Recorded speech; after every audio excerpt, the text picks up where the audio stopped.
오늘 하나님의 말씀 사도행전 1장 4절에서 5절까지 말씀 신약성경 188페이지에 있습니다.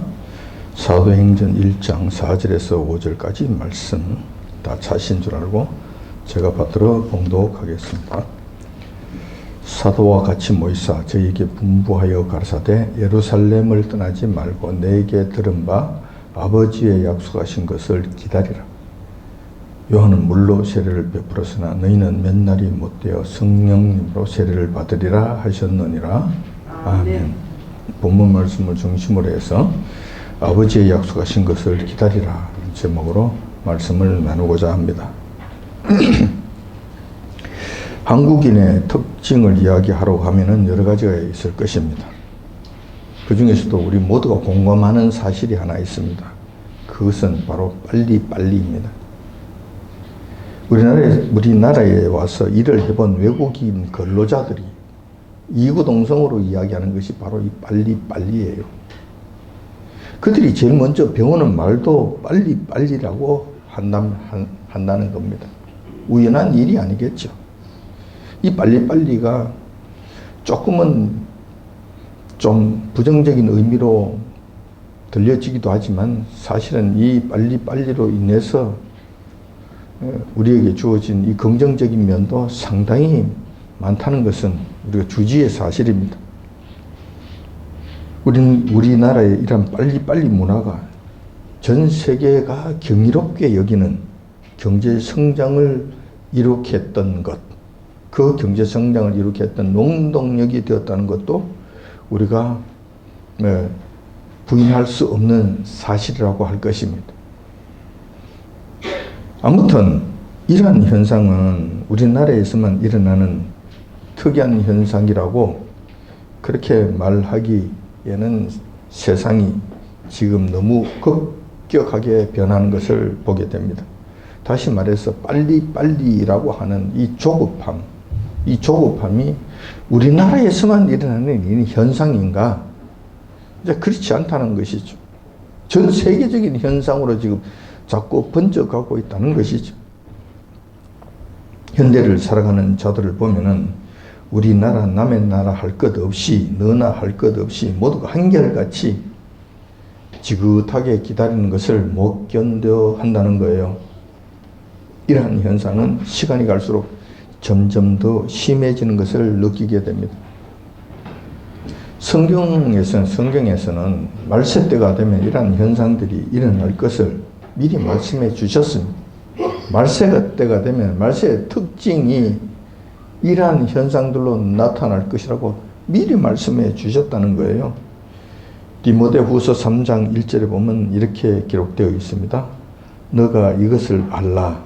말세에 고통하는 때가 이르리니 그러시면서 디모데후서 3장 4절에 보면은 배반하며 조급하며 또 디모데후서 3장 3절에 보면 절제하지 못하며 사나우며 말세를 살아가는 자들의 약한 성품을 나열해 주신 것인데 그 중에서도 눈에 띄는 것은 이 조급함입니다. 조급함.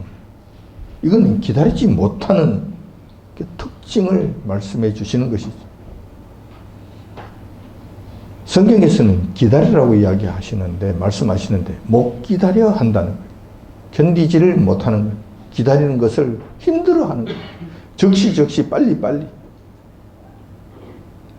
요즘 핸드폰 화면 옛날에 비하면 격세지감이죠. 내 손에 그 컴퓨터가 내 손에 들어왔는데 이것만 해도 참 감지덕지 큰 사건이잖아요. 그런데 그 화면이 빨리 안 넘어간다고 이것을 힘들어하는 거예요. 빨리 안 넘어가. 이 지경이 된 것. 거기다 아이가 절제하지 못하는 성품도 말씀하고 있습니다. 절제하지 못한다는 것은 분을 내면은 참지 못한다는 것. 이걸 의미하는 거예요. 뿐만 아니라 내가 하고 싶은 것이 있으면은 속히 해야 된다는 거예요. 자제를 못하고 절제를 못하고 참지를 못하는 거예요. 즉시 해치워 버려야 내 욕망과 욕구를 해결해 버려야 직성이 풀리는 이러한 현대인들의 특성, 현대인들의 좋지 못한 이 성품을 말씀해 주고 계신 것입니다. 말세 때에는 사람들이 이러한 성품들로 인해서 서로가 고통을 주고 서로가 고통을 받는 그런 험악한 세상을 만들면서 살아가고 있습니다. 그래서 현대인들에게 있어서 중요한 화두 중에 하나가 바로 이거예요. 스트레스예요. 스트레스 받아서 못 살겠다고. 스트레스 때문에 힘들다고. 근데 정작 자기가 다른 사람에게 스트레스 준 것에 대해서는 말을 하지 않아요. 알지를 못해요. 그것은 인정하려고 하지도 않아요. 자기가 당한 조그만한 이 스트레스, 여기만 침소봉대해서 떠들어대는 거예요. 그러니까 서로 힘드는 것이. 자기가 주는 스트레스를, 남에게 주는 스트레스를 절제한다면, 이것을 금한다면, 이것이 점점 없어져서 나도 스트레스를 받지 않게 될 것 아니에요. 근데 이것은 그렇게 하지 않는다는 것이죠. 그러니까 이 세상은 점점 더 힘들어진다는 거예요. 그리고 점점 더 험악한 세상이 된다는 거예요.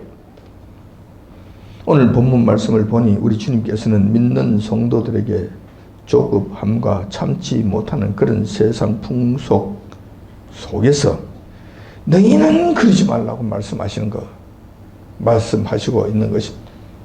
너희는 그들의 성품을 본받지 말라고 말씀하고 계시는 거예요.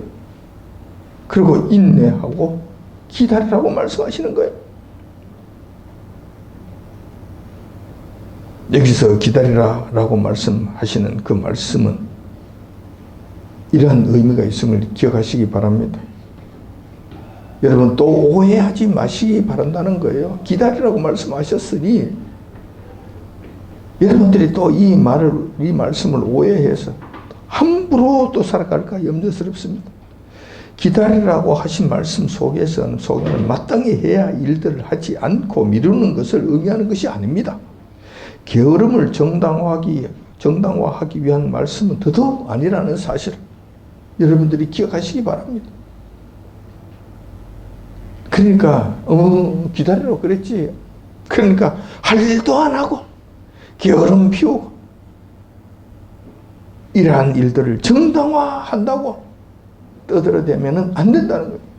그런 뜻은 아니라는 것이죠. 오늘은 우리 주님께서 부활승천하시면서 제자들에게 하신 말씀, 너희는 아버지의 약속하신 것을 기다려라 라고 하신 말씀에 대해서 한번 살펴보고자 합니다.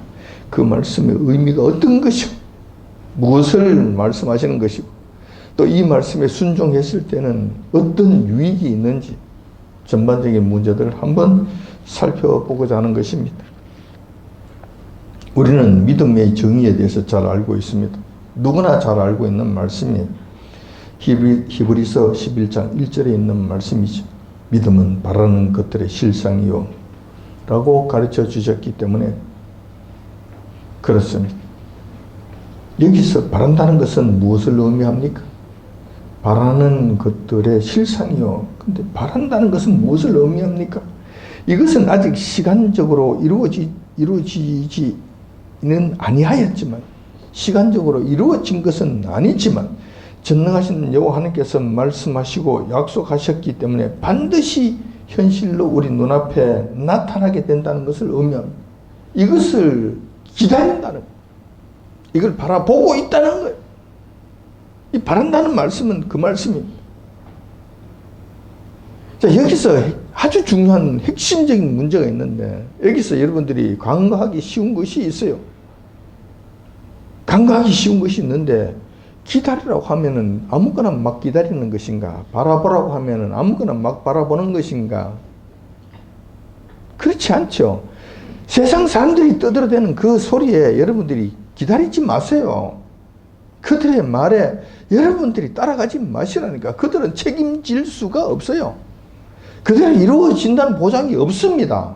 그러니까 그들은 그들의 말에 기대하고 기다리고 따라가고 바라지 말라는 거예요. 그건 그런 믿음의 대상이 아니에요. 여기서 말씀하시는 핵심은 여호와 하나님께서 말씀하신 그 말씀과 그 약속의 말씀에 한해서만 여러분들이 바라라는 거예요. 기다리라는 거예요. 그것을 확실하게 인정하고 기다리라는 거예요. 왜냐하면 여호와 하나님께서 말씀하신 것은 반드시 이루어질 것이기 때문에 그렇다는 거예요. 반드시 이루어질 것이기 때문에 그것은 반드시 그럴 것으로 알고 확신하고 기다리라는 것이죠. 바라보고 있어야 된다는 거예요. 약속을 하셨기 때문에 이건 분명하잖아요. 약속하셨기 때문에 앞으로 일어날 일이라는 거예요. 약속하셨기 때문에 해 주실 거라고요. 약속하셨기 때문에 조금 시간적 공간이 있는 거예요. 요걸 기다려야 된다는 것이, 요걸 참아야 된다는 것이죠. 요것을 바라보고 있어야 된다는 거예요. 이것을 우리는 믿음이라고 이야기한다. 믿음이라고 이야기하는 거예요. 그것을 견디고 참고 기다리고 그것이 현실, 약속이 하나님께서 말씀하신 그 말씀이 현실화될 때까지, 약속하신 그 말씀이 내 앞에 현실화될 때까지 어떤 방해가 있더라도 굴하지 않고 기다리는, 어떤 유혹이 있다 하더라도 옆길로 새지 아니하고 끝까지 그것을 바라보며 그 길로 가는 것. 이것이 바로 믿음이라고 하는 것이죠. 하나님께서 약속하신 말씀이 현실이 되기까지는 시간이 필요합니다. 그 시간까지 성도들은 기다려야 한다는 것입니다. 우리가 하나님의 약속의 말씀을 반드시 이루어질 것으로 여러분들이 믿는다면, 확신한다면, 어떠한 여건이 있더라도, 어떠한 어려움이 있더라도, 어떠한 미혹이 있다 하더라도 굴하지 않고 끝까지 그 길을 갈 것입니다. 끝까지 기다릴 거라는 것입니다. 만약에 여러분들이 그런 확신이 없고 하나님의 약속을 믿지 아니한다면 중간에서 포기할 거예요. 그를 낳고 그런 일이 뭐 있을라고, 아이고 뭐 아직도 소식이 없으니 뭐 안 되겠지 뭐. 그리고 포기하면은 여러분들이 믿음을 저버리는 것이 될 것이고, 우리 주님께서 약속하신 그 크신 은혜가 현실이 되었을 때 그에게 그가 얻을 수 있는 것은 아무것도 없다는 거예요.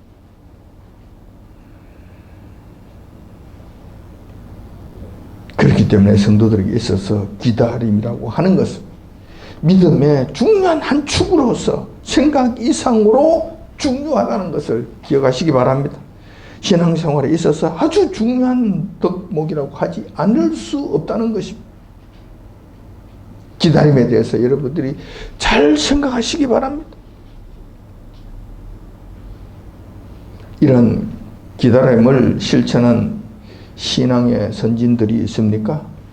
그런 사례들이 있습니까? 수도 없이 많이 있습니다. 수도 없이 많이 있습니다. 믿음의 사람들은 전부 다 하나님께서 약속하신 그 약속의 말씀을 기다린 자들입니다.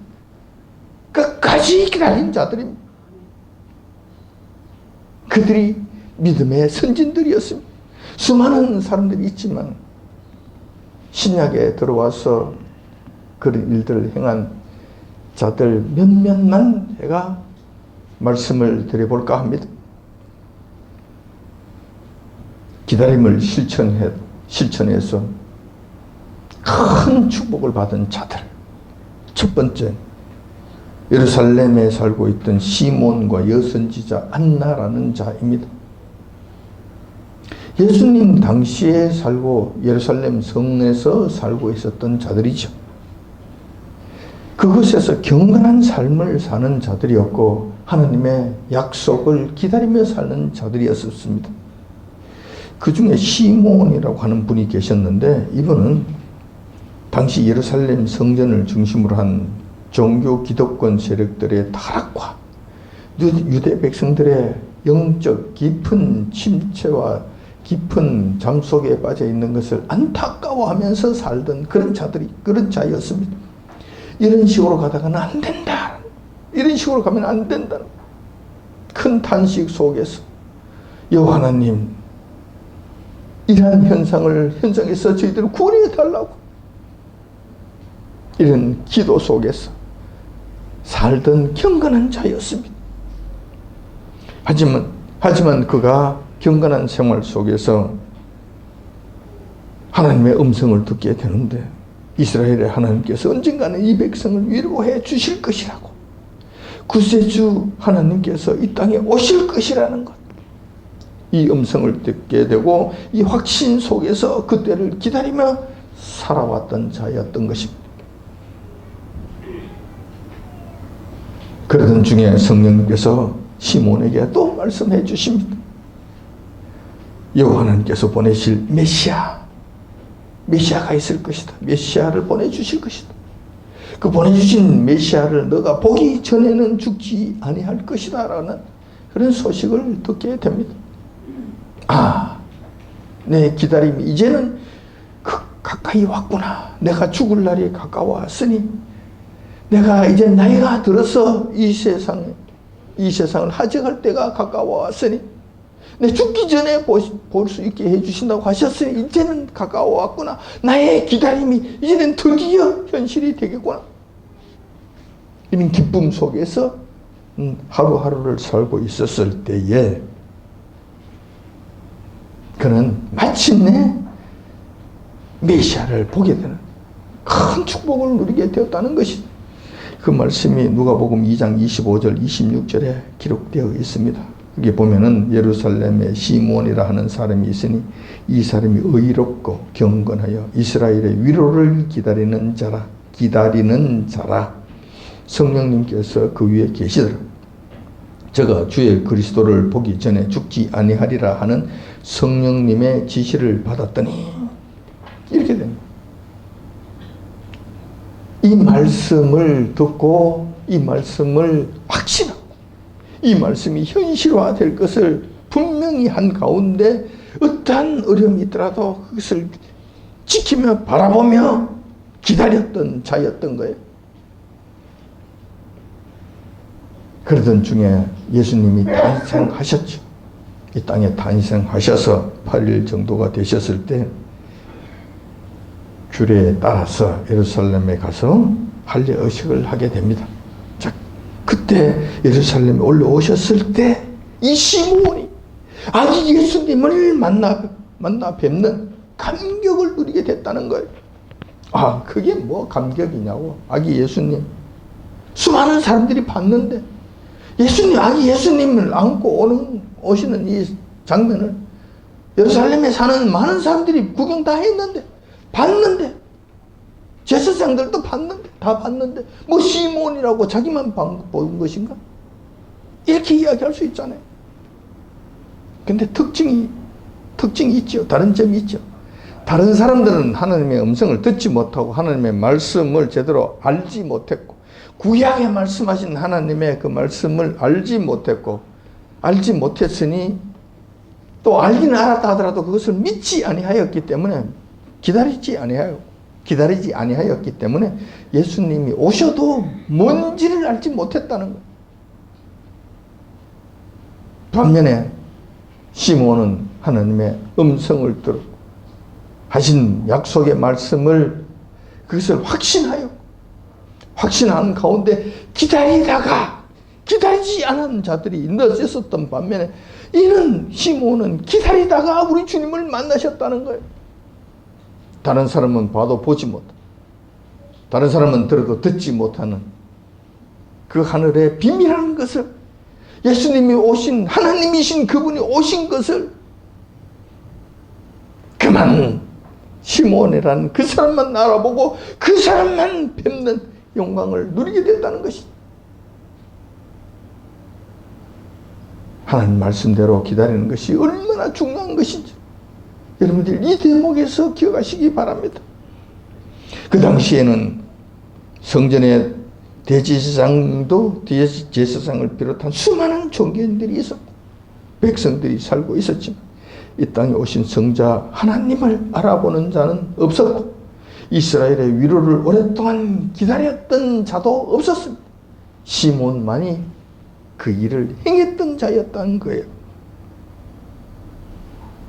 그 결과 그만 시몬만이 예수님을 알아보게 되었고 알아보게 해주셨고 만나게 해주셨다는 것입니다. 아기 예수님을 만난 감격을 누렸다는 것은 무엇을 의미합니까? 이제 시몬에게 있어서는 평안한 죽음을 약속해 주는 것이죠. 이제 나를 평안히 놓아주옵소서. 평안한 죽음을 약속해 주시는 증거가 되는 거예요. 뿐만 아니라 영원한 생명과 영원한 복락이 그 시몬에게는 확정되어지는 순간이라는 거예요. 구원이 확정되어지는 순간 그것도 큰 영광으로 부활할 것이 확정되어지는 그 순간이었다는 거예요. 예루살렘에 수많은 사람들이 살고 있었지만 아기 예수님께서 예루살렘 성전에 올라가실 때에 이러한 큰 축복을 누린 자는 시몬 한 사람밖에 없었다는 이 사실을 기억하시기 바랍니다. 결국 시몬은 성령 하나님의 말씀을 믿고 기다리다가 이러한 큰 축복을 얻게 되었다는 사실을 여러분들은 기억하시기 바라겠습니다. 또한 시몬과 같은 시기에 같은 예루살렘에서 이 땅에 오신 성자 예수님을 만나는 큰 영광을 누린 자가 있었는데 이 자는 바로 여선지 안나였습니다. 여자 선지자 안나였다는 것이죠. 성경의 기록에 의하면 여선지 안나는 인간적으로 볼 때는 상당히 불행한 삶을 산 자였습니다. 불행한 삶 그 자체였습니다. 성경이 가르치는 바에 의하면 그녀는 결혼은 했지만 결혼 생활은 고작 7년에 불과했다고 합니다. 그때 당시에 예수님 당시에 여성들이 결혼하는 연령이 상당히 빨랐습니다. 지금처럼 20대 중반, 30대 돼서 결혼하고 그럴 때가 그렇지 않았어요. 그때는 15살 정도 되면 대체적으로 결혼을 했습니다. 15살 정도 되면 대체적으로 결혼을 한 거예요. 자, 그러면은 15살 천진난만한 아직 어린 나이인데 7년 정도만 결혼 생활을 한 거예요. 그리고 사별을 하게 된 것이죠. 남편이 일찍 돌아가심으로 말미암아 과부로 혼자 산 기간이 얼마냐? 84년이나 되었다는 84년간.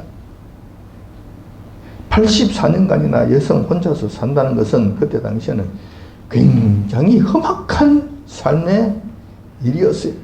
쉽지 않는 일이에요. 정말 힘든 일이었다는 거예요. 84년 동안이나.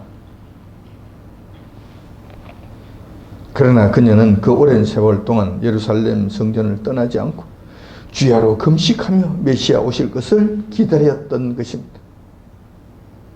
그러다가 마침내 아기 예수님께서 성전에 오신 것을 배우는 큰 영광을 누렸던 것입니다.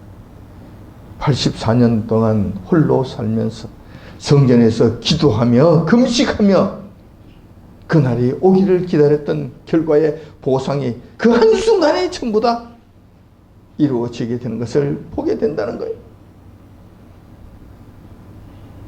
이런 사례는 예수님 탄생 무렵 하나님의 약속의 말씀을 믿고 오랫동안 기다렸던 신실한 하나님의 사람들이 받아 누렸던 대표적인 축복의 사례라고 할 수 있는 것입니다. 약속의 말씀을 기다렸더니만 하나님의 때에 그것이 현실이 되었을 때 그들은 엄청난 축복을 누리게 됐다는 거예요. 두 번째 사례도 있죠. 하나님의 약속의 말씀을 믿고 기다리다가 큰 은혜에 참여한 자들이 또 있었다는 이야기입니다. 이들은 다름이 아닌 오순절 마가 다락방에 있었던 보혜사 성령님 강림 사건에 참여한 자들입니다. 이 사건도 그렇죠. 당연히 그 근거는 부활하신 예수님께서 약속하신 그 약속의 말씀에 있었던 것입니다. 조금 전에 봉독해 드렸던 그 내용입니다. 사도행전 1장 4절 다시 한번 보면 이렇습니다. 저희에게 분부하여 가르사대 예루살렘을 떠나지 말고 내가 내게 들은 바 아버지의 약속하신 것을 기다리라. 여기서도 기다리라고 말씀하신 거예요. 약속하신 그 약속을 기다리라. 이것이 핵심 내용이잖아요. 이러한 예수님의 약속의 말씀에 따라서 120명의 신실한 주님의 백성들이 예루살렘을 떠나지 아니하고 마가 다락방에서 기도에 힘쓰면서 약속하신 것을 기다렸던 것입니다. 드디어 오순절 날이 되었습니다. 오순절 날에 약속한 것을 주시겠다고 그렇게 말씀하지 아니하셨어요. 그러면 약속이 조금 덜 서프라이즈 되잖아요. 놀라운 것이 좀 덜 무게가 좀 덜해지잖아요. 좀 덜 서프라이즈한 일이 되잖아요. 그래서 오순절 날 내가 주겠다, 언제 주시겠다, 이 약속을 지켜주시겠다 이런 말씀은 없어요. 그냥 기다리라고만 말씀하신 거예요. 언제가 될지는 몰라요. 그런데 주님께서는 주님의 때를 정하시고 그 주님의 때에 그 일을 이루어 주시는 거예요. 그날이 바로 오순절 날이었다는 거예요. 그날에 주님의 약속한 것이 오실 줄 그들은 알지 못했어요. 그저 기도에 힘쓰면서 기다렸더니만 그날이 되었어. 여러분들이 잘 아시는 바와 같이 보혜사 성령께서 강림하신 그런 큰 사건의 참여자가 되었다는 것입니다. 그때도 예루살렘에는 수많은 사람들이 살고 있었죠. 그런 축복을 누린다면 종교 지도자들이 먼저 받았어야 되겠죠. 바리새인들과 서기관들과 사두개인들 뿐만 아니라 대제사장들, 수많은 종교인들이 많이 살고 있었지만 그들에게는 한 사람도 이 약속의 축복이 임하지 아니하여 오로지 120명의 마가 다락방에 있었던 그 성도들에게만 이 축복이 임하게 되었다는 것이에요. 무슨 차이입니까? 무슨 차이? 우리 주님의 약속의 말씀을 믿고 기다렸다는 것입니다. 그랬더니만 여기에 참여하게 된 거예요. 믿지 아니하고 기다리지 아니하였던 자들에게는 아무런 해당이 없어. 아무런 성령께서 강하게 임재하셨는데도 불구하고 다른 사람들에게는 아무 혜택이 없었다는 거예요. 보혜사 성령님의 임재 사건이 120명의 성도들에게 큰 축복이 된 것은 무엇인가? 어째서 큰 축복이라고 이야기할 수 있겠는가? 첫 번째, 성령께서 임재하셨다는 것은 구원이 확정되었다는 사실을 보증하기 때문에 그렇습니다. 이들은 구원이 확정된 거예요. 끝이 났다니. 이게 무슨 이야기냐? 아니, 성령께서 임재하셨는데, 보혜사 성령께서 임재하셨는데 구원이 확정되었다고요? 확정됐습니다. 맞습니다. 성경에 있느냐고? 있습니다. 고린도후서 1장 22절에 그 말씀이 있죠. 제가 또한 우리에게 인치시고 보증으로 성령님을 우리 마음에 주셨느니. 성령님께서 임재하시는 사건은 하나님께서 인치시는 것이고, 다시 말해서 이는 내 소유물이야. 그래 너희 건들지 마. 이런 거예요. 저 미국의 큰 야외 목장, 야생에서 키우는 목장의 주인들은 이렇게 하죠. 여러 주인들이 그 소들을 방목하고 키우고 있는데, 그때 이게 누구 것인지 모르잖아요.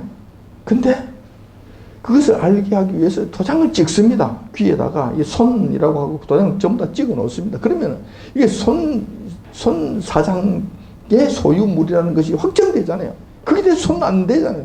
다른 사람이 가져가지 않잖아요. 가져가는 순간에 도장놈이 되잖아요. 여호와께서 이거는 내 소유물이야 하고 탁 도장을 찍는 순간에 그 어떤 세력들도 그 누구도 손대지 못합니다. 하늘이나 땅이나 깊음이나 높음이나 천사나 누구나 그 누구도 손대지 못한다는 거예요. 하나님의 소유물에 손댈 수 있으면 안 되지. 그리고 거기에 대해서는 내가 너를 구원할 것이라는 확실한 보증으로 이 일을 행하셨다는 거예요. 그래서 성령께서 임재하시는 사건은 여러분들 보통 사건이 아닙니다. 지금도 마찬가지입니다. 성령께서 임재하신다.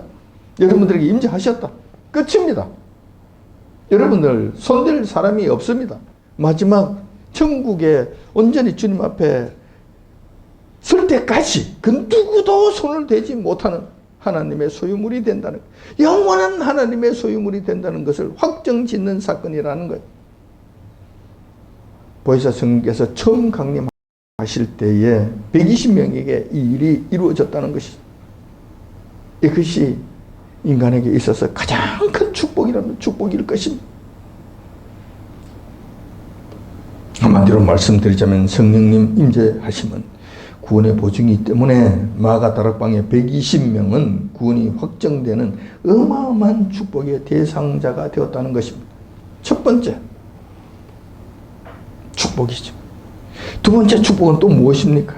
보혜사 성령께서 임재하심으로 인해 모두 다 권능을 얻게 되었다는 점입니다. 성령님 강림하신 사건의 전과 후에 일어난 사도들의 모습을 보면 확연하게 차이가 나는 것을 알 수가 있습니다. 그전에는 사도들이라 하더라도 무서워 벌벌 떨면서 밖에 나가서 복음을 전하는 사실을 증거하는, 예수님께서 부활하셨다는 이 사실을 증거하는 것조차도 못하고 벌벌벌벌 떨면서 마가 다락방 안에서 숨어 있다시피 했습니다. 무서웠어. 근데 어떻게 됐습니까? 성령 임재하신 사건 이후에 그들은 죽음도 두려워하지 않는 아주 담대함을 보이게 됩니다. 뿐만 아니라 모두가 방언을 말하며 학식이 거의 없었던 베드로와 같은 자들도 진리의 말씀을 아주 논리 정연하게 전하는 그런 능력을 갖게 됐다는 거예요. 이러한 변화의 축복의 대상자가 되었다는 것이죠. 세 번째 축복 또 있죠. 세 번째 축복은 기적을 행하는 힘을 얻게 되었다는 사실입니다. 베드로와 요한 같은 경우는 나면서 안전병이 된 자들을 예수님의 이름으로 곧바로 일으켜 세우는 그런 기적을 그냥 아무렇지 않게 행했습니다. 아무렇지 않게 행했어요. 귀신이 떠나가는 것은 말할 것도 없고, 사도들이 지나가는 길에 그림자만 스쳐 지나가도 병이 덜커덕 나고 귀신이 소리 지르고 떠나가는 그런 기적들이 일어났다는 거예요. 그런 기적들의 주인공이 됐다는 거예요. 이런 큰 축복을 누리며 살았다는 것을 여러분들은 기억하시기 바랍니다. 그래서 약속의 말씀을 믿음으로 기다리다가 현실이 되었을 때 받아 누리는 그 축복, 우리가 생각하는 것 그 이상으로 대단하다는 것을 여러분들이 잘 기억하시기 바라겠습니다. 지금까지 살펴본 바에 의하면 우리는 주님의 말씀에 근거하여 그 약속의 말씀을 믿음으로 확신한 가운데 그때가 올 때까지, 약속의 말씀이 실현될 때까지 굳게 기다린 자들은 누구나 어김없이 큰 은혜를 누리게 되었다는 사실을 확인해 봤습니다. 그렇다면 우리 믿는 성도들에게는 앞으로 기다림으로 인한 큰 축복을 누릴 기회는 없는가? 그동안 다 있었으니 이제 우리가 받아 누릴 만한 축복은 없는가? 우리가 기다림으로 누릴 수 있는 축복은 없는가? 라고 하는 문제입니다. 결론적으로 말씀드리자면 있다는 것입니다. 있다. 있는 정도가 아니라 어마어마한 기회가 지금 우리 믿는 성도들 앞에 주어지고 있다는 것입니다. 똑같은 기회가 아니라 그 전에 있었던 그분들하고는 비교할 수 없을 정도로 큰 약속, 큰 축복이 우리에게 기다리고 있다는 거예요. 여러분들 궁금하지 않습니까? 그것은 다름 아닌 예수님의 재림 사건과 성도들의 휴거 사건입니다. 이 사건도 우리 주님께서 분명하게 약속해 주신 말씀입니다. 그렇기 때문에 반드시 일어날 것이고 반드시 우리 눈앞에 현실로 나타나게 될 것이라는 것입니다. 그런데 문제는 그 사건이 언제 일어날는지 그 날과 그 시는 우리가 알 수가 없고 우리에게 알려주지 아니하셨습니다. 주님께서 하신 말씀은 곧 있을 것이니 그때까지 기다리라. 기다리라고 말씀하신 거예요. 이것이 전부 다입니다. 앞에 선진들에게 말씀하셨던 것과 똑같은 방식으로 지금도 우리에게는 기다려라. 그때까지. 언제가 될지 우리는 알지 못한다. 기다려라. 안나 선지자, 여선지자처럼 84년간이나 홀로 살면서 기다려야 될지도 모릅니다. 그러나 10일 만에 성령께서 보혜사 성령께서 강림하시는 그 사건이 일어나듯이 10일 만에 이 일이 이루어질 수도 있는 거예요. 알 수 없는 때라는 것입니다. 마치 부활성천 하실 때 주님께서 120명의 성도들에게 기다리라고 말씀하신 것과 똑같은 방식입니다. 여기서 중요한 것은 기다리라고 하는 말씀인데 그 말씀이 내포하고 있는 그 의미입니다. 이 의미를 여러분들이 바르게 잘 이해를 하고 있어야 됩니다. 초대에도 제가 말씀드렸다시피 기다리라고 하니까 오늘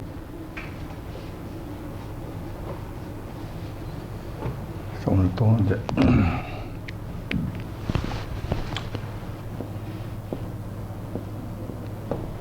하나님 나라라는 주제로 계속해서 말씀 한번 살펴보도록 하겠습니다. 예, 이 하나님 나라 어떻게 지금 계속 이어져 오고 있는가, 성경에서부터 어떻게 시작되는가라는 것을 지금 좀 살펴보고 있습니다. 지난 주일에 제가 말씀을 드렸던 것을 조금 설명을 하자면, 좀 물어보면 여러분들이 지난 주일에 제가 말씀드렸던 걸 기억하십니까? 어디까지 했죠? 기억이 지금 안 나죠? 이국선 권사님 어디까지 했죠? 그 김장하느라고 고생했는데 뭐 그런 것까지 묻느냐고 그러시는 것 같아요. 맞죠? 그래서 여러분들이 기억을 되살리기 위해서 잠시 말씀을 전하겠습니다. 이것이 성경 전체를 관통하는 핵심 파이프라인입니다. 핵심 줄거리예요. 하나님 나라가 어떻게 형성되어지는지 이것을 아는 것은 성경 전체의 흐름을 큰 틀에서 우리가 이해할 수 있는 아주 중요한 핵심적인 내용이에요. 성경 전체를 우리가 볼 수가 있다니까요. 그 성경 전체를 여러분들이 그 전체를 큰 그림으로 여러분들 마음속에 그릴 수 있다면은 그것이 큰 것 아니겠어요? 예. 우리가 신학교 4년, 신대원 3년, 총 7년을 공부를 하고 난 다음에도 졸업하고 난 다음에 학생들이 이야기하는 것이 성경 전체가 좀 머리에 들어오지 아니한다. 전체가 개념이 아직 잡히지 아니한다고 이야기를 해요. 사실 그렇죠. 그렇게 해서 나오는 거예요. 졸업을 하는 거예요. 근데 지금 저는 여러분들에게 성경 전체가 여러분들에게 큰 그림으로 잡히도록 해주겠다는 거예요. 그림이 그려지도록 해주겠다는 거예요. 무엇으로? 하나님 나라라는 이 큰 주제, 큰 제목으로 여러분들이 성경이 이렇게 되어져 가는 거구나. 성경 전체의 말씀이 이렇게 시작이 되어서 이렇게 끝이 나는구나 하는 것을 큰 그림 이런 측면에서 여러분들이 보여지도록, 알려지도록, 깨달아지도록 그렇게 하겠다는 거예요. 자, 이해가 되셨습니까? 다시 한번 한다면, 자, 일단 에덴 동산 사건이죠. 선악과 사건입니다, 이게. 자, 이 사건을 인해서, 이제 이 사건으로 인해서 아담과 이브, 인간, 인류라고 이야기할 수 있죠. 아담, 이브. 생명을 얻었습니까? 생명이 그냥 소멸됐습니까? 이게 죽음이 찾아왔습니다. 죽음. 생명을 잃게 됐습니다. 이때 이제 죽음이라고 하는 것은 이때 죽음, 하나님 앞에 범죄했을 때의 죽음은 여러분들 세상 사람들이 이야기하는 죽음하고 다르죠. 성경에서 말씀하신 죽음은 다릅니다. 뭐 어떻게 달라요? 그렇지. 두 가지 다 합니다. 육신 죽음. 그 다음에 영혼. 영혼 어떻게? 영혼. 불못. 이 두 가지를 합쳐서 성경에서는 죽음이라고 말씀하십니다. 그러니까 세상에서 이야기하는 이 죽음하고는 차원이 다릅니다. 그리고 죄를 지었을 때는 여기에 이르게 된단 말이에요. 소망이 없게 되는 큰일 난 거지. 하나님께서는 이렇게 되었을 때 이 죽음이 찾아왔을 때 하나님께서는 뭐를 준비하십니까? 네? 구원을 준비하신다. 예. 안 그러면 다 죽으니까. 하나님의 자비하심. 그러니까 하나님께서는 당신의 약속을 변개하실 수 있습니까? 없습니까? 있습니다. 약속을 변개하실 수 있다. 예. 히브리서에서 말씀하시죠. 하나님께서 하실 수 없는 두 가지가 있어요. 하실 수 없는 두 가지. 뭘까요? 거짓말. 맞아. 하나님께서 못 하시는 건. 못 하시. 첫째, 거짓말. 왜 거짓말 못 할까요? 진리. 말씀대로 되니까. 그것이 좀 확실하죠? 이게 왜 거짓말이 안 될까요? 말씀한 그대로 이루어져. 무조건 그대로. 혹시라도 뭐라고 말씀하시면 그대로 이루어져 버려. 다시 말해서 지금, 가나안 여리고 성의 기생 라합의 경우를 한번 봅시다. 기생 라합의 경우는 그 사람이 전능한 능력을 갖고 있습니까? 인간입니까? 인간이죠. 그 정탐꾼이 찾아왔을 때 정탐꾼은 어떻게 해요? 숨겨줬잖아요. 그죠? 저 집단 밑에 숨겨줬죠. 숨겨주고 난 다음에 그 다음에 그 병사들이 쫓아와서 너 집에 들어가는 거 봤어? 어디서? 하고 했을 때 라합이 뭐라고 이야기했습니까? 절로 도망갔다고 이야기하잖아요. 그죠? 이게 여기에 있는 것이 아니고 절로 도망갔다고 이야기하잖아요. 그죠? 자, 그는 라합의 경우에는 이렇게 이야기할 수밖에 없어요. 그런데 만약에 라합이 하나님이셨다고 한다면 어떻게 될까요? 저렇게 도망을 갔어 하면 어떻게 될까요? 그들이 진짜로 그냥 도망가고 끝난 거예요. 진짜 도망간 사건이 일어나 버린다니까. 끝난다니까. 그러니까 요한께서는 그 숨겨놓고 거짓말 하실 수가, 거짓말 자체가 성립이 안 되는, 절로 갔다고 하면 그들 가버리게 되는 거예요. 어떤 형식으로든지 가게 되는 거예요. 그대로 이루어져 버리는 거예요. 그러니까 요한께서는 거짓말이 있을 수 없다. 성립 자체가 안 된다. 성립이 불가능하다. 말씀하신 그대로 이루어지기 때문에 그런 거예요. 자, 이해가 되셨어요? 네. 또 두 번째 못하는 건 무엇이에요? 약속 어기는 것은 안 돼. 이거나 그냥 같은 사촌 간에. 근데 히브리서에는 이걸 구분해서 말씀해 놓으셨어요.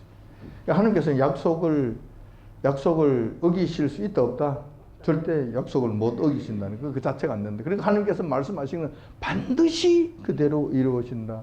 그것도 말씀하신 것 중에서도 우리에게 약속으로 주신 이 말씀은 어떻게? 반드시 그대로 이루어진다. 이건 불변이랍니다. 자, 그러면 이 원칙을 그대로 적용을 한다고 할 것 같으면 하나님께서 너희들이 선악과를 따먹으면 어떻게 된다? 어떻게 죽는다? 그냥? 예? 반드시 죽는다. 하나님께서 말씀하셨어요, 안 했어요? 예, 이 약속이면 약속 아닙니까? 이것도 약속이죠. 이 변개됩니까? 안 됩니까? 변개가 안 되지. 불가능한. 그럼 이것을 어떻게 하나님께서 이걸 푸시느냐고, 이것을. 이렇게 되면 반드시 이 원리에 입각해서 이것이 반드시 그대로 이루어지게 될 것 같으면 아담과 이브 가능성이 있습니까? 없습니까? 소망이 있습니까? 없습니까? 없지. 끝난 것이지. 다시 엎어버리고 다시 시작할.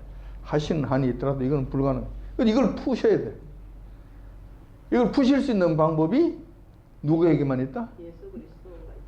하나님만이 갖고 계신다. 하나님만이 갖고 계신다. 자, 근데 하나님께서는 이거를 못하시지만, 하나님 또 어떤 능력을 갖고 있습니까? 하나님께서는 어떤 능력을 갖고 있어요?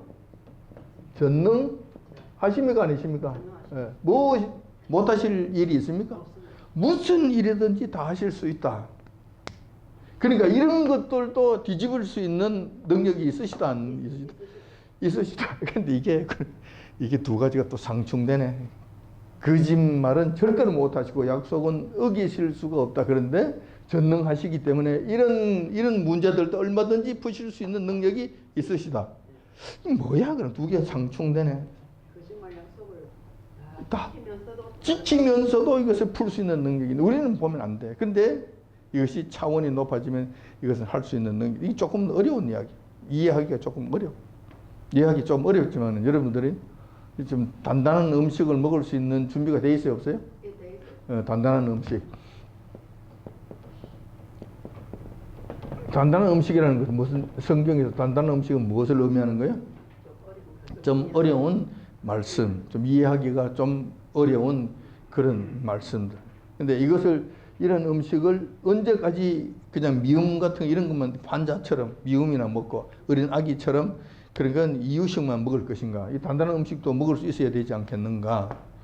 지금 현재 제가 여러분들에게 지금 말씀드리는 것은 이유식이다. 그럼 단단한 음식이다. 단단한 음식을 지금 여러분들이 근데 이것을 여러분 이제는 먹을 수 있지 않나요? 먹을 수 있다는 것은 무슨 이야기요? 이런 말씀을 이해하고 받아들일 수 있다. 이런 이야기죠. 맞습니까?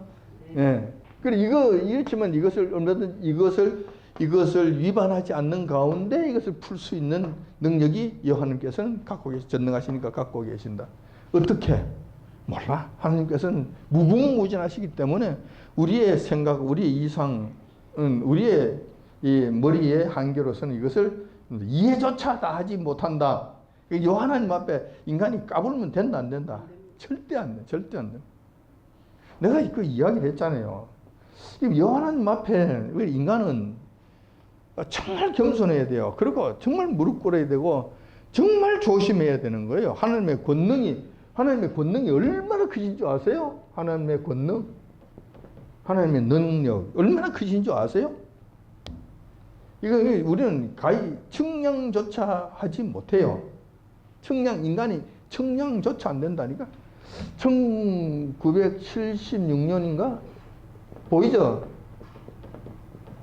1호, 2호, 2호. 이거 발사했잖아요. 그죠? 지금부터 얼마나 됐어요? 근한 50년 정도 되네. 근한 50년 정도 이때 발사해서 근한 50년 정도 날아갔는데 이것도 인간이 할 수 있는 가장 최신 방식으로 가장 큰 기술로 가장 빠르게 쏘아 올렸는데 지금 1, 2호가 지금 한 50년 동안 죽기 살기로 날아간 것이 어느 정도 간 거예요? 예?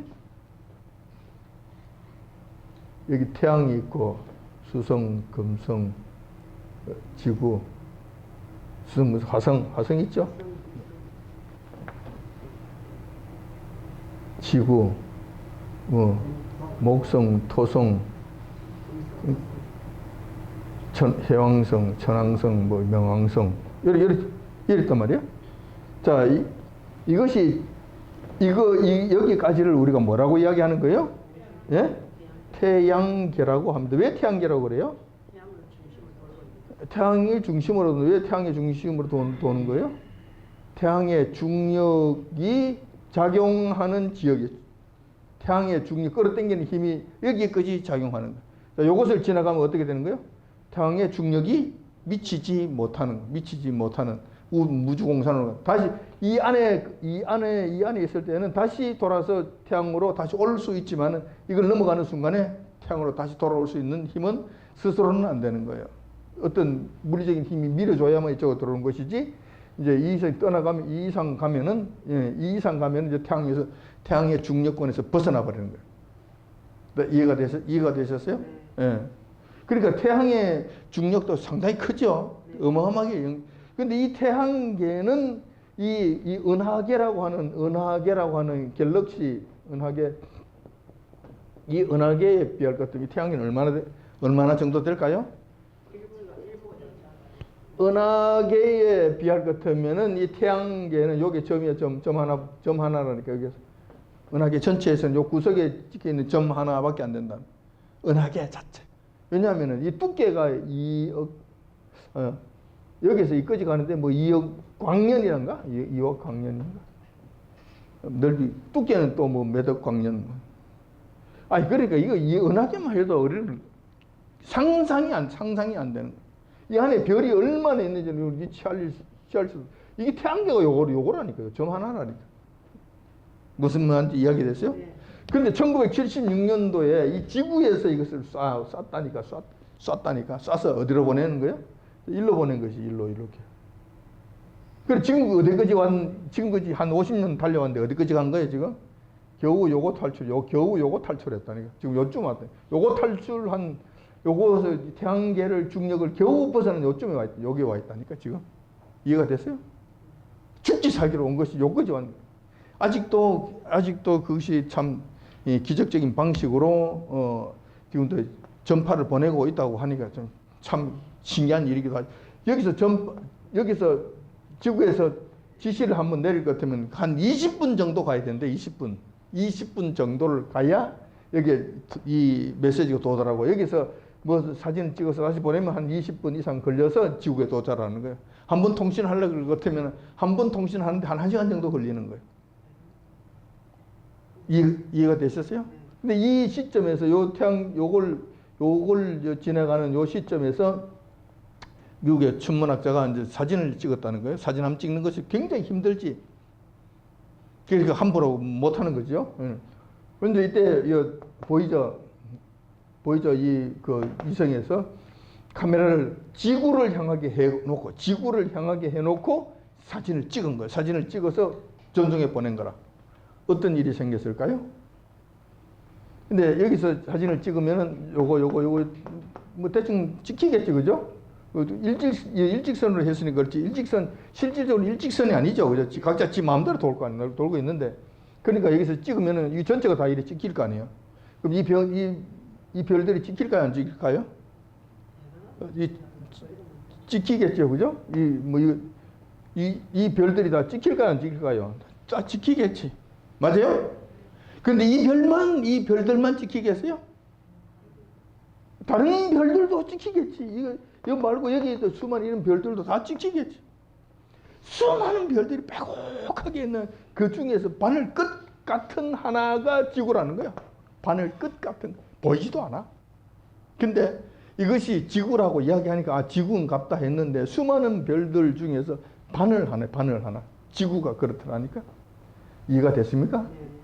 이 하나님의 권능이 얼마나 크신지 이게 여러분들이 짐작이 돼요? 근데 이것이 질서정연하게 하나도 오차가 일어나지 않고 톱니바퀴 물리듯이 정교하게 움직이도록 하는 것이 우연일까요? 아니요. 누군가의 큰 권능으로 움직이니까 그것이 그렇게 돌아가고 있는 것 아니에요? 맞죠? 네. 그렇게. 자, 그런데 인간의 능력은 요런 정도밖에 안 되는데도 지금 뭐라고 그러는 거예요? 찍고 까불고 요하나님 앞에 별짓을 다 하는 이런 방자한 일들을 지금 끊임없이 지금 행하고 있잖아요. 요하나님께서 이게 한 번만 소리를 바라시면 어떻게 될 것 같아요? 이거 그냥 한 방에 전부 다 한 방에 난리가 나겠지. 그런데도 이렇게 방자하게 까불고 떠들고 이 난리를 친단 말이에요. 그러면 되겠어요? 되겠냐고요? 되겠어요? 니체가 신은 죽었다라고 말한 이후에 15년 동안이나 몹새병에 걸려서 너무나 고통스럽게 해가지고 비참하게 죽었는데 그 사람이 막 시험 같은 거 이런 걸 갖다가 막 기초를 마련하고 했잖아요. 그런 걸 보면서 사람들은 그것을 비참하게 죽은 그 니체를 따라가는 사람들이 지금 막 시험이나 좌파나 그런 세력 영향받을 아닙니까? 그러니까 인간들이 참 어떻게 보면은 하나님이 대전한 인간들은 그 어떤 수렁에 빠지면서 그걸 지향하는 것 같아요. 그렇지. 그걸 이야기하자면 뭐 또 조금 더 이야기를 할 수 있는데 중세 시대 때 문제가 있어요. 중세 시대는 뭐가 지배를 했어요? 예? 가톨릭이 지배를 했어요. 근데 이 가톨릭이 잘 했습니까? 타락에 썩어 문드러졌습니까? 썩어 문드러져서 백성들이 가톨릭이라고 그럴 것 같으면 치를 떠는 거예요. 진저리를 치를 떨게 만들었는 거예요. 그리고 가톨릭이라는 이름으로 하나님이라는 이름으로 예수님이라는 이름으로 착취하고 그들은 저거는 오만 방자한 더러운 일들을 행하고 부경화를 누리고 권세를 누리고 백성들을 괴롭히고 마녀 사냥하고 뭐 이런 거.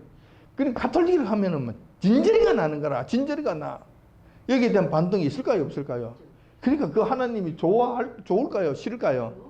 저놈만 없으면 우리가 살 것 같은데 해서 이 반동이 튀어나온 거지. 이 중세 시대의 가톨릭의 이 죄악상이 이게 공산주의 신이 없다라고 하는 이런 철학이 나오도록 하는 이 완전히 쓰레기통 역할을 한 거예요. 쓰레기통 역할을 한 거예요. 이거 무시할 수 없어요. 무시할 수 없다니까. 그러니까 그들은 하나님을 그러면 막 머리가 흔들리는 거예요. 질색이. 하나님 없이 한번 살아보자. 다시 말해서 가톨릭 없는 세상을 한번 만들어보자. 이렇게 된 거지. 그래서 그러한 사상들이 그냥 우후죽순처럼 그냥 막 퍼져나오게 된 것이. 이해가 되셨어요? 그래서 그들은 하나님 없이 이 세상을 유토피아를 한번 만들어보자 해서 그런 사상을 이제 만들어내고 실천하고 준비하고 뭐 해오는 과정에서 이제 다윈의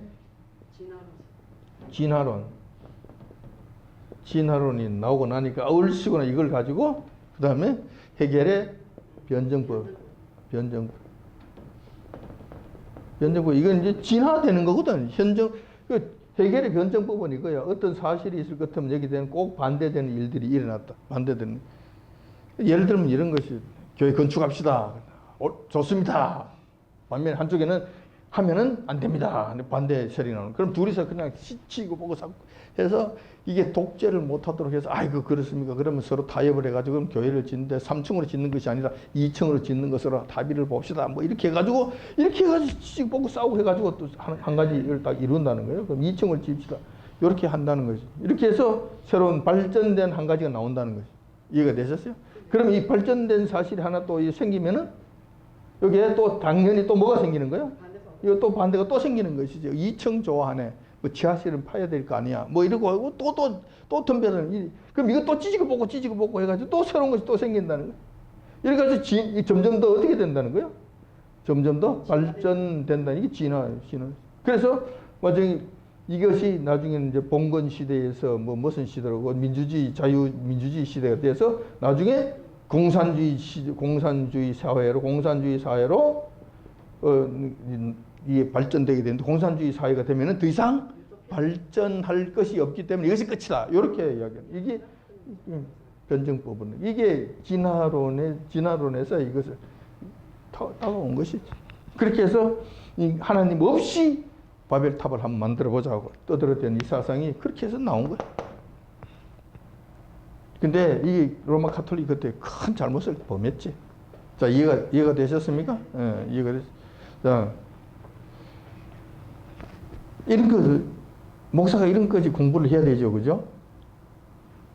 해야 되지. 예, 이런 것도 알고 그래서 폭넓게 이런 것을 이해를 하고 여러분들에게 설명해 줘야 여러분이 이 세상을 읽을 수 있을 거 아니에요. 맞아요? 네. 쉽게 이야기를 했지만 이건 쉽게 얻어질 수 있는 것은 아닙니다. 쉽게 얻어질 수 있는 것이 아니에요. 자, 이건 이렇고. 자, 근데 이 지구에서 우리가 이 지구에서 이 천체를 관찰하기 위해 가지고 천체를 관찰하는 것을 하면 옛날부터 점치기 위해서 전체를 관찰하는 그런 학문이 많이 발달했습니다. 우리나라도 신라 시대 때 뭐가 있었어요? 예? 첨성대가 있어서 그 별 관찰했어요. 그걸 보면서 그 점을 친 거예요. 그러니까 이 복을 받을까 못 받을까, 이 뭐 왕조가 제대로 될까, 전쟁이 이길까 질까, 뭐 이런 것들 별을 보고 관측을 한 거예요. 그래서 예수님 탄생하실 때도 동방 박사들이 뭐 하는 자들이었어요?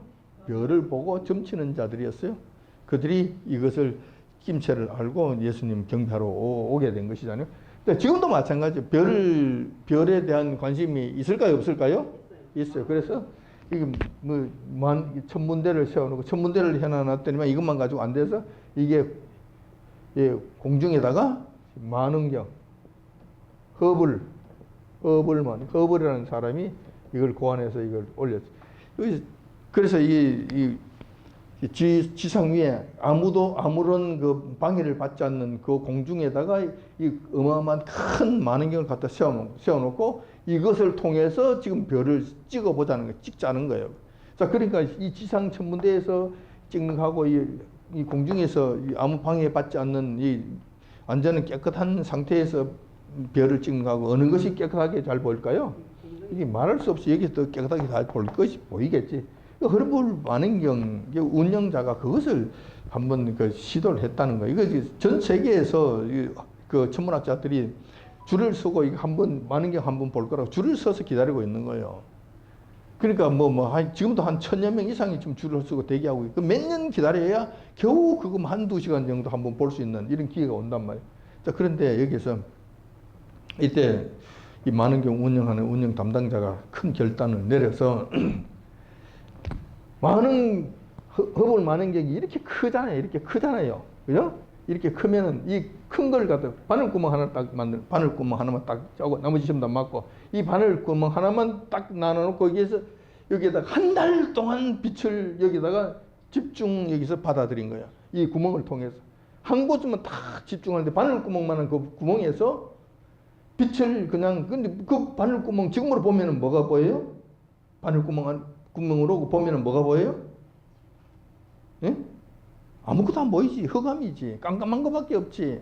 아무것도 보이지 않아. 근데 좋아. 어디든 특정한, 꼭 정한 것이 아니라 아무 곳을 하나만 딱 정해서 그냥 그곳을 향해서 한 달 동안 계속 사진을 찍게 한 거예요. 사진을 찍는다는 거기서 오는 빛을 전부 다 받아 모아서 이 점 하나로 전부 다 모이도록 그렇게 한 것이. 야, 지금은 아무것도 안 보여. 근데 한 달 동안 했더니, 그러니까 태바지가 얻어먹지. 니만 한 달 동안 할 것 같으면 수많은 사람들이 어쩌고 욕을 억수로 얻어먹어. 이거 잘못하면, 이거 잘못하면 이제 이 사람은 이제 천문학계에서 완전히 병신이 될 판이야. 근데 한 달 동안 집중 이 구멍 하나 사이 요 구멍 하나로 이 우주를 본다는 이야기지. 무슨 이야기인지 알겠어요? 예, 전체를 이렇게 다 이래 보는 것이 아니고 바늘구멍만한 이 구멍을 향해서 우주에 끝까지 그 뭐가 있는 것만 보겠다는 것이. 그 한쪽만 면만. 한 달 후에 현상을 해보니까 놀라운 일이 생긴 거야. 놀라운 일이. 그 안에 수많은 별들이 빽하게 들어있는데 이 별들이 별이 아니고 뭐였다? 은하계였다. 은하계. 한 가지가 은하계.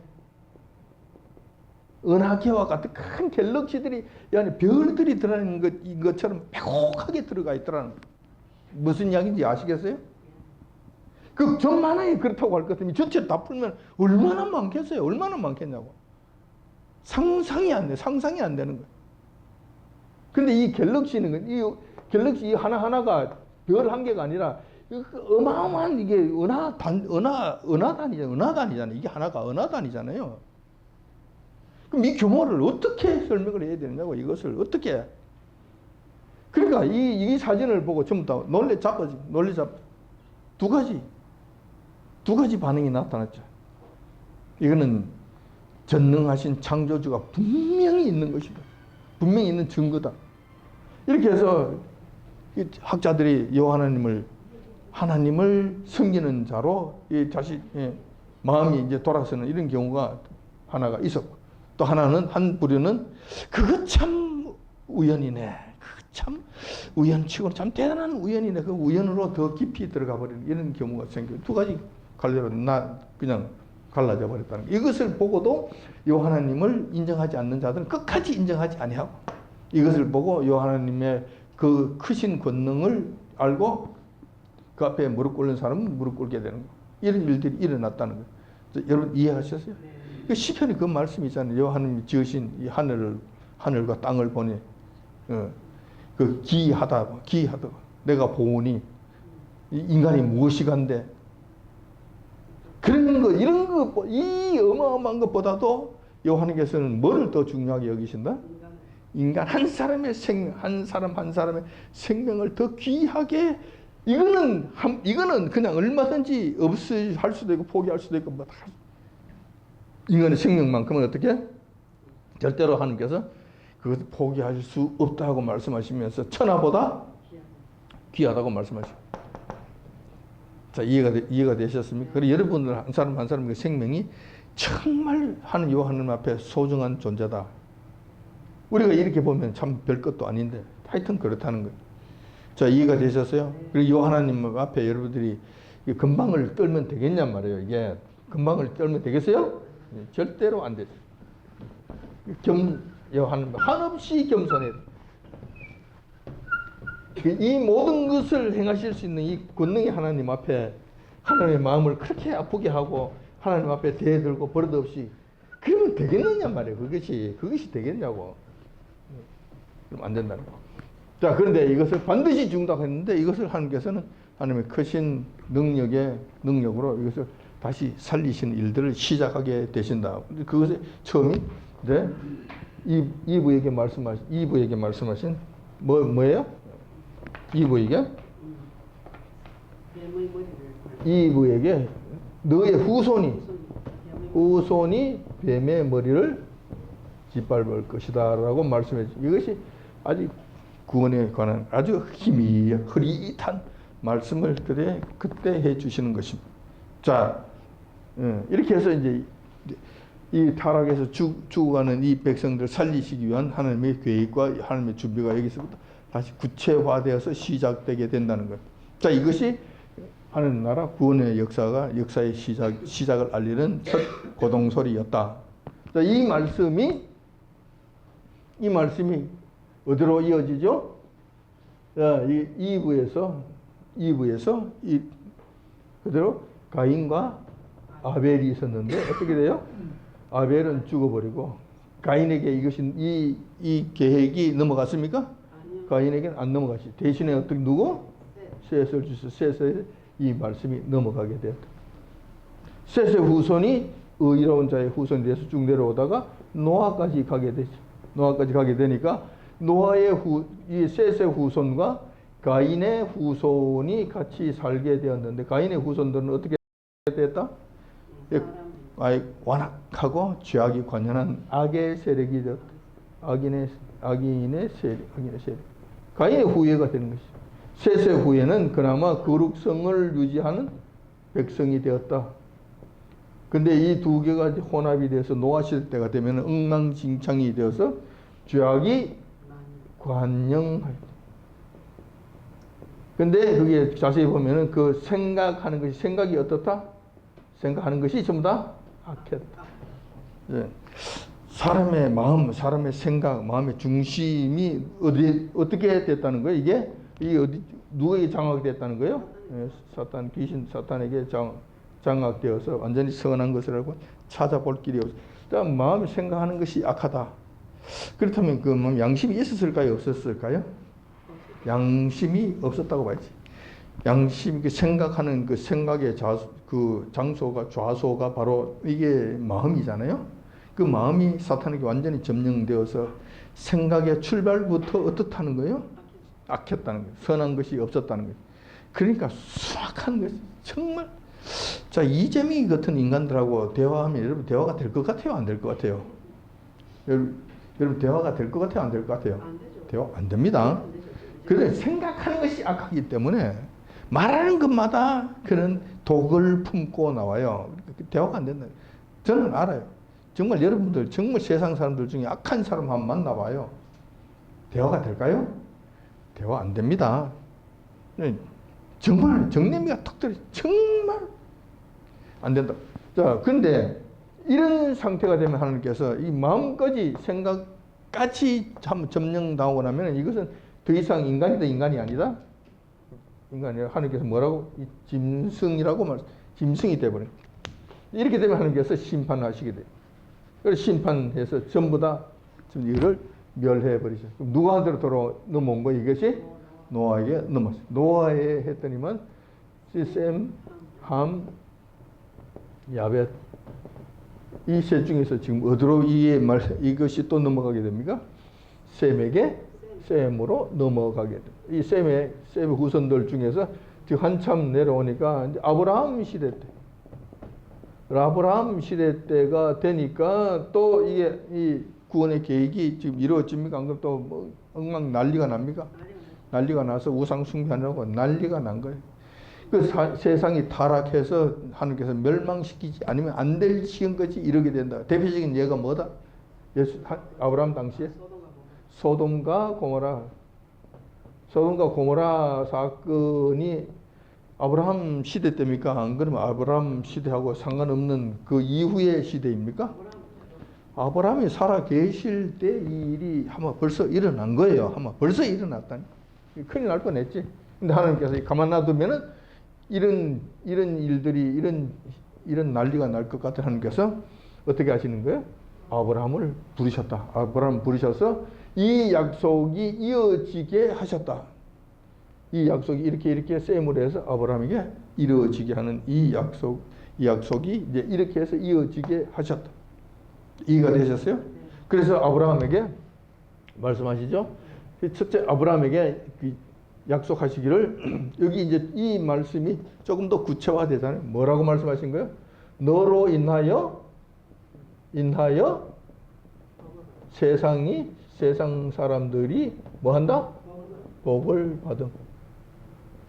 처음에 이렇게 말씀하셨다가 조금 더 지나고 난 다음에 이 말씀이 조금 더 구체화되죠? 자, 어떻게 구체화됩니까? 너의 씨로 말미암아. 왜냐하면 아브라함은 지금 나이가 많아서 곧 돌아가시게 되잖아요. 죽게 되잖아요. 근데 아브라함 시대 때 이 모든 것을 다 이룰 수가 없단 말이에요. 그래서 하나님께서 다시 말씀을 좀 더 구체적으로 확대해서 말씀해 주심. 너로 씨로 말미암아 어떻게? 세상이 복을 받게 될 것이다. 복을 받게 될 것이다. 그럼 여기서 이제 여기 중요한 것은 이게 씨로 말미암다. 씨잖아요. 그 씨가 뭐예요? 그 후손이라는 이야기, 후손. 그 씨가 후손 맞죠?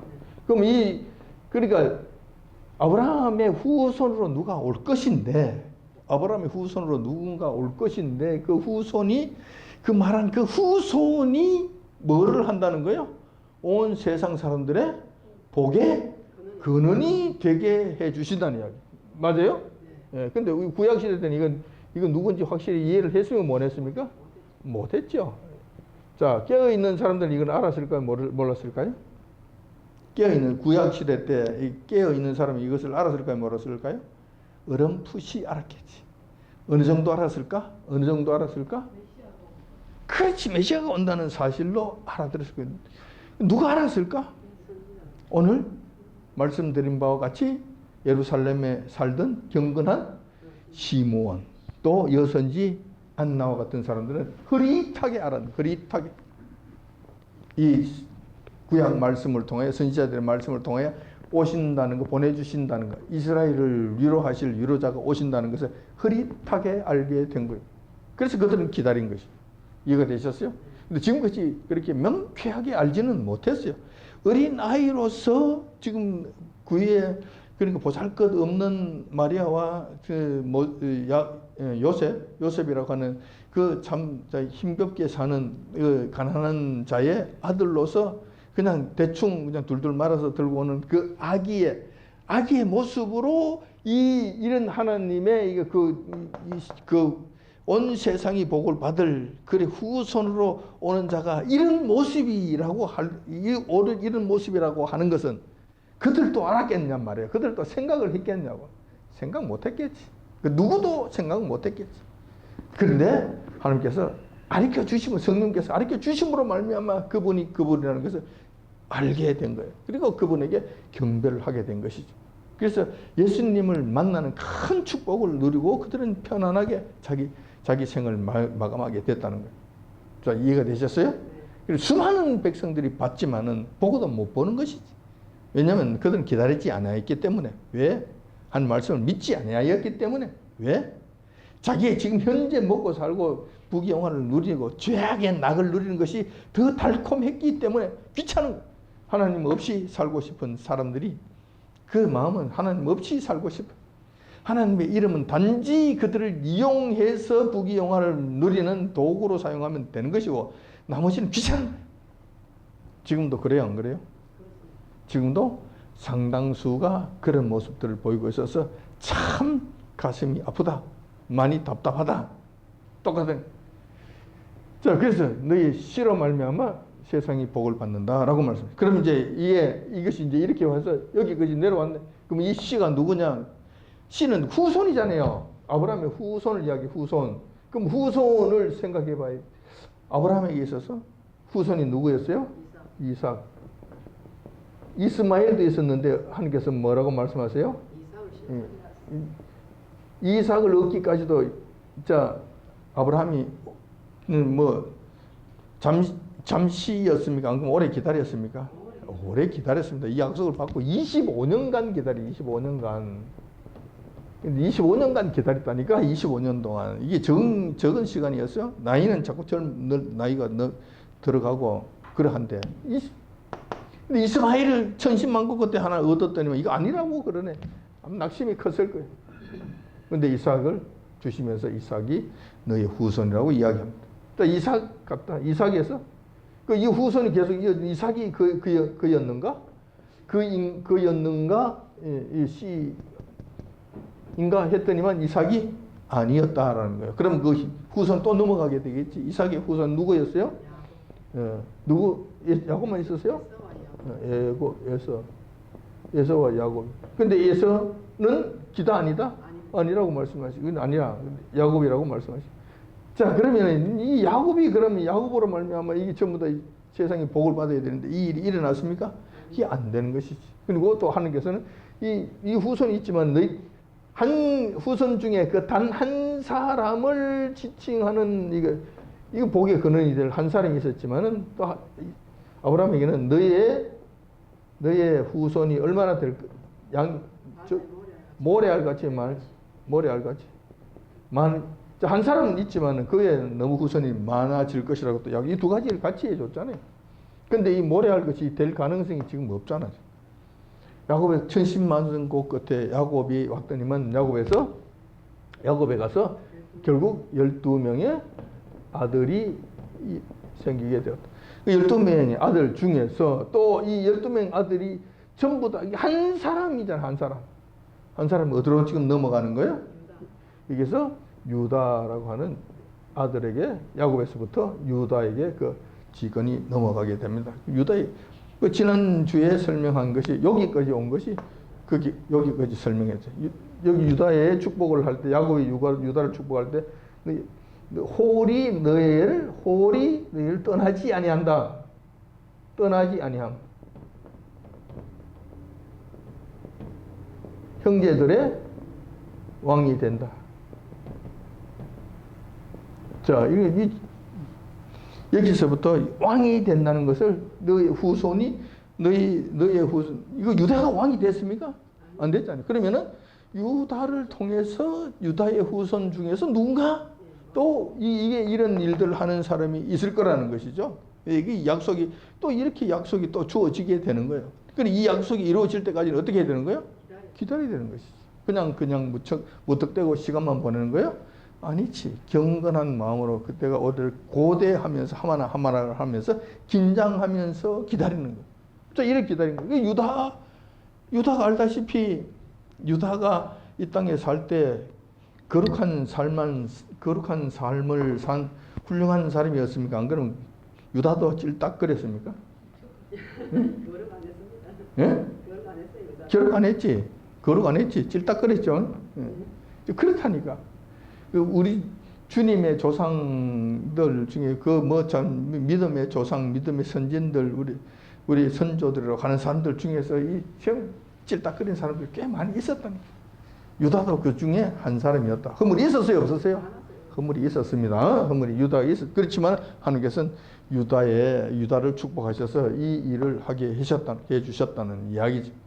자, 이렇게 해서 이 유다에서 유다 12아들이 그 다음에 72명으로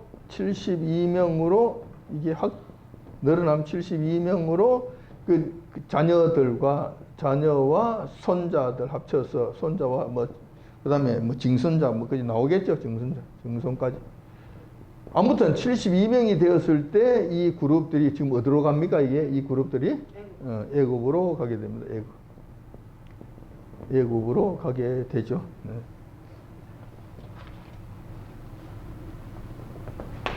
네. 애굽으로 가게 되죠. 이걸 애굽으로 가게 되는데, 자, 애굽에서 이들이 예, 한 애굽에서 가서 얼마 동안 있습니까? 400년 동안. 근데 이게 400년 동안 이것을 하나님께서 미리 말씀해 주셨어요? 안 말씀해 주셨어요? 누구한테? 예. 누구한테? 아브라함에게 약속해 주셨습니다. 뭐라고? 너희들 400년 동안 너희 후손들이 다른 나라를 섬기게 될 것이고, 종로로 한다는 거죠. 섬기게 될 것이고. 자, 이 400년 동안 후손 종로로 하게 될 것이고, 거기에서 400년 동안 몇 대가 지나간다고? 4대가 지나갈 것이. 자, 4대가 지나가고 난 다음에, 그다음 그들이 나올 때는 많은 재물을 가지고 나온다. 재물을 가지고 나오게 된다. 자, 이것은 이제 우리는 지금은 알지만 그때 당시에는 몰랐을 거예요. 이게 어디에 간다는 이야기요? 애굽에 종로로 한다는 것을 했다는 것이. 그 나올 때 많은 재물 가지고 나왔어요, 안 나왔어요? 그때 4대 맞아요? 4대 만에 나오게, 400년인데 4대 만에 나왔어요. 그때 왜 400년이 4대 만에 나왔을까요? 그럼 400년인데 4대 만에 나온다. 이게 4대하고 400년하고 이게 말이 안 될 것 같아요. 근데 말이 돼요. 왜 그랬을까요? 그때는 수명이 한 120살 정도는 다 됐거든. 120살 정도 됐기 때문에 4대 하면은 거의 400년 정도가 차게 되는 그런 시대였었다. 자, 모세가 얼마까지 살았어요? 120살인데 힘이 딸렸어요? 아주 힘이 있었어요? 더 힘이 있었지. 그러니까 보통 120년, 130년은 살았다는 이야기죠. 이해가 되셨어요? 그래서 이게 4대만 하면은 4대만 이렇게 된다는. 자, 그런데 요 기간 동안에, 이렇게 400년 동안에, 이스라엘 백성들은 요 400년 동안 이렇게 하지만 이 400년 동안에 이스라엘은 뭐가 된다? 이스라엘은 강대한 민족. 자, 하나님께서 약속하신 후손 모래알 것이 될 것이라는 이 약속을 요 기간 동안에 이루어 주시는 거예요. 반쯤 이루어 주시는. 대충 이제 간들간들한 이런 일은 없죠. 한두 명 때문에 맥이 끊어질 것 같은 이런 염려는 없죠. 그때 당시에 장정만 60만 명이니까 그런 강대한 민족이 된 거예요. 이때 이루어지. 반면에 그때 가나안 족속들은 어떻게 된 거예요? 가나안 족속들? 예? 죄악이 아직까지 관연하지 않았다. 죄악이 관연한다는 이 말은 한번 들어본 적 있죠? 예, 어디에서 들어봤어요? 어디에서 들었죠? 예, 노아 때 죄악이 관연하고 생각이 악하면 뭐가 일어나는 거예요? 심판이는. 여기 마찬가지죠? 죄악이 관연하고 생각이 악하면 무슨 일이 생기는 거예요? 그러니까 가나안 족속들이 지금 현재 아브라함 때에는 이런 죄악이 아주 가득 찼다 안 찼다? 아주 덜 찼다라는 거예요. 그래서 하나님께서 400년 동안 지나고 나면은 어떻게 된다? 그들의 죄악이 이렇게 가득 차게 된다. 그럼 뭐를 한다? 심판을, 이때가 되면 이제 심판을 해야 된다. 자, 그럼 하늘 원리는 똑같아요. 근데 이때도, 노아 때도 죄악이 관연하면 뭘 하셨어요? 근데 수단은 뭐였어요? 물로서 심판했죠. 소돔과 고모라서 이때도 이 죄악이 관연했어요? 안 했어요? 관연했지. 이때 심판 도구가 뭐였어요? 예? 유황불로 그냥 불살라 버리죠. 이게 심판의 도구가 마찬가지. 자, 이때 되면 가나안 족속들 관연해요, 안 해요? 관연해요. 그럼 하나님께서 뭐 하신다? 심판하신다. 그 도구가 뭐예요? 심판의 도구가. 예? 이스라엘 백성, 이스라엘 민족을 통한 심판이지. 그래서 이스라엘 민족 보고 가면 이들은 뭐 하라고 그런 거예요? 진멸하라고 진멸. 뭐 하듯이? 소돔과 고모라 성 유황불로 불살라 버리듯이 노아의 물로서 그들을 완전히 휩쓸어 버리듯이 너희들도 가서 진멸해 버리라고 말씀하신. 이게 뭐 잘못된 거예요? 하나님께서 이스라엘만 사랑하시고 가나안 족속을 미워하시는 아주 이런 편파적인 하나님이세요? 하나님의 공의가 늘 이런 식으로 가는 거예요. 이런 식이 된다는 말. 이걸 갖다가 아주 자유주의 신학자들 아주 못된 인간들은 이것을 여 하나님은 아주 전쟁을 좋아하시고 고약의 하나님은 나쁜 하나님이시고 그러니까 이게 진멸한다는 것이 이게 있을 수 있는 일이냐고 떠들어대고 그냥 오도방정을 떠들어대고 여 하나님 어떤 하나님이신데 그 앞에서 함부로 그 입을 놀리면 돼요 안 돼요? 모르면은 그냥 이해가 안 되니까 잘 모르겠습니다 하고 끝나면 죄는 짓지 않지. 하나님께 하나님 하시는 일에 태클을 걸고 그 입이라고 떠들어대고 큰일 나는 거 그렇게 하면 안 된다. 이게 하나님께서 뭐 잘못하신 거 뭐 있어요? 만약에 하나님께서 직접 심판하셨을 것도 가나안 땅 어떻게 됐을 것 같아요? 그냥 씨가 남았을 거요? 씨가 하나 남았지. 근데 이스라엘 민족을 통해 심판하라고 하셨으니까 그나마 어떻게 돼요? 여기도 남은 인간들이 있지. 이 남은 인간들이 대표적인 누가 남았어요? 예? 예? 예? 라합이 1차적으로 라합 살았어요? 라합 살았어요? 안 살았어요? 기생 라합 살았지. 이 가난한 사람이라야 입니까 아닙니까? 가난한 사람이었잖아요. 이거 좀 죽여야지. 근데 라합 살았어요? 안 살았어요? 라합만 살았어요? 예? 뭐 누군지를 알 수 없겠지만 그 집안에 들어가 있는 사람들 전부 다 살았을 거 아니에요. 맞아요? 라합은 살았을 뿐만 아니라 지금 어떻게 되어 있어요? 살몬이라고 하는 그 지금 그 유다 지파 그것도 유다 지파의 그때 대표 선수하고 대표 청년하고 결혼을 하는 이 엄청난 일들을 한 거예요. 다윗의 조상이 돼요. 자, 라합이 그렇고 또 누가 살았어요? 예. 그냥 히위 족속. 기부한가? 기부한가? 하는 그 성에 사는 그 히위 족속들. 이 족속들이 지금 현재 그 바로 가까이 있는 자들이죠. 그런데 히위 족속이 진멸하라고 그랬어요? 안 하라고 그랬어요? 진멸 대상이 되었죠. 근데 이들이 놀래 자빠져서 그들이 여호수아 앞에 쫓아와가지고 뭐라고 그럽니까? 우리 참 먼 곳에 사는 사람인데 그 명성을 듣고 우리가 놀래서 쫓아왔습니다. 우리 화친을 맺고 우리가 여러분들의 종이 되고 여러분들의 조공을 바치겠으니 우리 목숨만 살려주옵소서 약속해 주옵소서. 그러니까 여호수아가 뭐라 그래요? 그래 알았다고 그래. 왜냐하면 그들이 바른 말 했어요? 거짓말 했어요? 거짓말 했지. 만약에 가나안 족속이라 그러면 그 여호수아가 그 약속을 했을까요? 안 했겠지. 당연히 안 했겠지. 무슨 소리야? 가봐. 그랬을 건데 저 멀리 있는 저기 왔다고 거짓말 하니까 그래? 그런데 자발적으로 와서 우리에게 종이 되겠다고 조공을 바치겠다고 오케이. 뭐 그거는 그건 괜찮지. 뭐 그렇게 하자고. 그러면서 그럴 때 그들이 뭐라고 이야기하는 거예요? 조건을 너희가 섬기는 여호와 하나님의 이름으로 맹세하라고 요구를 하지. 그래서 그가 명세 안 할 이유가 없잖아요. 그를 해칠 마음이 없기 때문에 그 약속하지. 그 약속을 한 거예요. 자, 그런데 며칠이 안 가서 그래서 이제 기부와 이 성을 지금 성을 그냥 기부원인가? 기부원인가? 하여튼 하여튼 그 성인데 예루살렘 바로 위에 있는 그 조그마한 성인데 그게 근데 얼마 안 가서 아이 전투를 마치고 그다음에 얼마 안 가서 그다음에 이 기부와 이 성을 점령하려고 지구에서 쫓아갔더니 며칠 안 있는데 그 앞에 성에 갔더니 무슨 일이 생긴 거예요? 그때 약속했던 그 사람들 앞에 나와가지고 아이고 여호수아 장군님 오셨사옵나이까 그러고 앞에서 너가 여기 웬일이야? 여기 왜 나오는 거야? 너가 왜 여기서 나오는 거야? 그러니까 뭐라 그러니까 그들이 우리가 죽을까봐 겁이 나서 그러니까 그 거짓말하고 그 약속을 했었습니다. 우리 살려달라고. 그리고 우리 종의 역할을 할 테니까 우리 살려달라고. 그때 어떻게 했어요? 살려줬어요? 안 살려줬어요? 살려줬죠. 하나님께서 그것을 기뻐하셨습니까? 하나님께서 못마땅히 하셨습니까?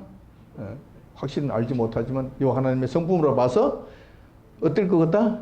당연히 살려줘. 기부원.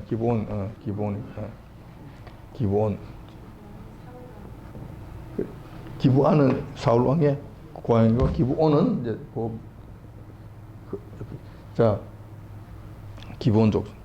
자 그렇게 해서 이런 그 족속 자체가 몽땅 전부 다 살았습니다. 생명을 얻었어요. 죽었어요? 생명을, 족속 전체가 살았어요. 자, 이런 일이. 그러니까 여호와님께서 이스라엘 백성들을 통해서 했기 망정이지. 안 그랬으면 이들 전부 다 어떻게 하는 게 친히 간섭하셨으면 전부 다 이 싸그리 전부 다 죽었을 거예요. 이해가 되셨어요? 어느 것이 잘했다? 어느 것이 유리하다? 이스라엘 백성들을 통하여 진멸하라고 말씀하신 것이 그나마 그들에게는 숨 쉴 수 있는 공간은 주어진 셈이다. 그런데 여호와 하나님을 그렇게 그냥 함부로 비판하고 평가를 하고 뭐 나쁜 하나님이니 우짠이 있다고 소리를 하는 것은 된다 안 된다? 절대 안 된다. 자, 이제 이해가 되셨어요? 그래서 유다에게서 넘어와서 유다에서 이상하게도 유다에서부터 시작해서 어디로 넘어온 거예요? 이상하게 살몬과 라합의 살몬과 라합이라고 하는 이 가정에 이 약속이 이 어마어마한 약속이 흘러서 지금 여기까지 일로 간 거예요. 자, 이해가 되셨어요? 예, 라합의 가정이 이렇게 올라. 자, 여기서 또 이 말씀이 이어지는 것이 여기서부터 또 계속 이어지게 되는 것이죠. 자, 여기서 라합과 살몬 사이에 이게 태어나게, 살몬은 여기서 여기에 여기에서 자기 자손이 아들이 태어나게 되는데 그 아들의 이름이 누구였다? 베들레헴의 유력자 보아스를 낳게 된다. 이것이 다시 보아스로 연결이 되는 거예요. 보아스는 지금 누구하고 또 결혼하는 거예요? 예? 예. 룻이라고 하는 누구? 암몬 사람하고 결혼하는 이 가정으로 다시 이것이 내려가게 된다. 참 희한한 일이죠. 룻기에 나오는 말씀이 이래서 룻기가 상당히 중요한 거예요. 하나님의 대를, 우리 주님의 대를 잇는 훌륭한 이 중요한 역할을 하는 이게. 그래서 여기서 다시 보아스로 넘어가게 되는 거예요. 자, 이해가 되셨어요? 이 보아스는 누구를 낳는 거예요? 이 룻과 사이에 살몬을 낳게 되고, 이세를 낳게 되고, 이세를 낳게 되고, 이세는 누구를 낳게 되는 거예요? 네, 다윗을 낳게 된다. 자, 다윗에서 와서 지금 또 다른 이 약속이 좀 더 명쾌하게 또 좀 더 구체적으로 또 주어지는 것을 우리가 보게 하는 나라가 이렇게 확장되어져 구체화되어져 가는 것을 또 구원 계획이 이루어지는 것을 우리가 보게 된다는 성경 말씀이 이렇게 이루어지는 거예요. 큰 틀에서 여러분들이 좀 이해가 되셨나요? 네. 어려워요? 재밌어요. 이거 뭐 그렇게 어렵지 않죠? 네. 자, 오늘은 뭐 여기까지 하도록 하겠습니다. 시간이 뭐 1시간 된 것 같으니까 그만하도록 하겠습니다. 추운 날씨에. 그러니까 금년도 이제 성경 공부는 오후 성경 공부는 이것이 끝인 것 같아요. 다음 주일에 크리스마스 오후에 성경 공부한다고 그럴 것 같으면 여러분들이 전부 다 뭐라 할 것 같아요. 순종합니다. 백지 들고 또